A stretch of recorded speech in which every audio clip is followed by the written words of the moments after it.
Hi everyone, I hope you're well. My name is Adam. I'm one of the key account directors here at Giant. I'm joined by my colleague Harry, who also works on the portfolio with me here at Giant. Today we'll be having a quick overview of what onshore offshore legislation is and why it was introduced. So Harry's got a few questions which we're going to run over now. Yeah, cheers, Adam. Yeah, I'm also working on the portfolio with Adam, BDM here at Giant. So managing the accounts and going to run through these questions. So first of all, why was the legislation brought in? Yeah, so prior to 2014, contractor workers had several options to engage with how they were paid. The main options were PAYE, umbrella, to go limited, or they could be paid by an offshore company or umbrella.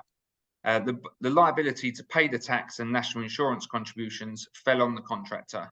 So if the worker did go through an option such as an offshore umbrella, which are known for their tax avoidance, or an option which didn't ensure the HMRC got the right levels of tax. If the HMRC actually caught up with the contractor, it would be on that worker's, it'd be their responsibility to either challenge this or pay the fines and the outstanding taxes. Over the years, obviously, HMRC realised that they'd lost millions of pounds in unpaid tax due to workers signing up with offshore umbrellas and therefore brought in the offshore onshore legislation. The legislation was basically put in place to move the liability away from the contractor and instead was passed up the chain to the recruitment agency to ensure that the correct tax and deductions were made. Okay, so why would a contractor be tempted to use one of these offshore umbrella companies? Yeah, so the main thing is, so compliant umbrella companies will offer you a pay retention of anywhere from 55 to 70%. This is obviously because they'll ensure that the correct amount of tax, national insurance contributions are taken and is sent directly to HMRC on your behalf. So you don't have to worry about it. That's obviously what you pay the umbrella company to do for you. Offshore umbrella companies, on the other hand, will be offering you a much higher pay retention, sometimes upwards of 90%.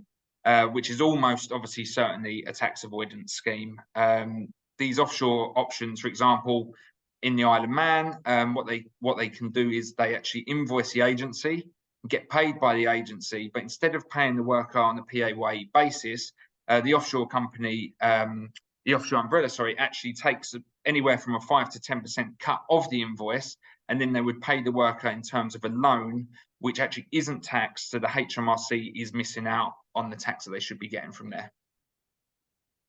Okay, and what's the outcomes of this legislation to fight this? Okay, yeah, so as the liability was now sitting with the agencies, they made sure to do a lot more due diligence when it came to the umbrella companies. And then this is what actually resulted in the PSL coming out, which is the preferred supplier list. And it's become such a pivotal part of the industry now. Before PSL, so before this legislation was brought in, agencies obviously did their homework to make sure that the umbrella companies they were working with got their workers paid and ensured that the taxes were sent to HMRC. However, it wasn't as strict as it was now. But these days, to be on that PSL, umbrella companies need to be accredited either by FCSA, professional passport, and it just became such a crucial part because the agencies wanted to make sure that their workers were being managed correctly, and then making sure that the necessary deductions were being made for the workers and paid the worker without any hidden fees. Great. So after 2014, how did the contractor market react to these new rules? Yeah, so obviously, once this was brought in, you had a few workers who maybe were going down the route of offshore, and these workers were obviously used to receiving 85 to 90% take home, and they were looking for an alternative regulated payment option.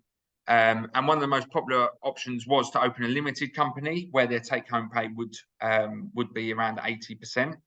To ensure, obviously, that the umbrella market was still appealing, umbrella companies such as Giant brought in added benefits such as healthcare, paying into private pensions, all while ensuring the contractors' taxes taken care of, offering continued employment, sick and holiday pay, and maternity pay.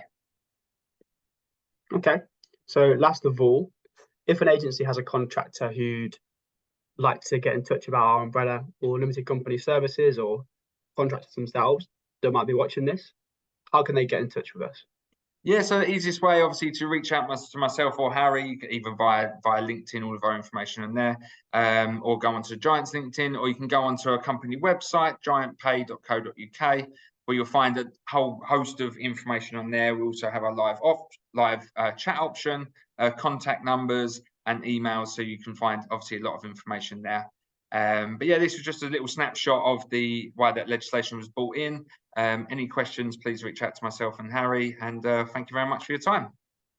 Have a great day, guys. Cheers.